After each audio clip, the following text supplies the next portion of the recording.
Atacan, Atacan. Necəsiz? Çok gözlediğiniz ana dəqiqələr qalıb. Bilirsən Atacan, anam seni çok sevir. Elə mən də çox sevirəm. Görəsən, mən də senin kimi yaraşıqlıyam, yoksa anam kimi gözələm. Sizi çok sevirəm.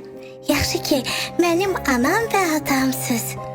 İndi isə, eğer benim kim olduğumu bilmək istəyirsinizsə, benden bir yerde saymaya başlayın. 10, 9, 8, 7, 6, 5, 4, 3, 2 ve 1.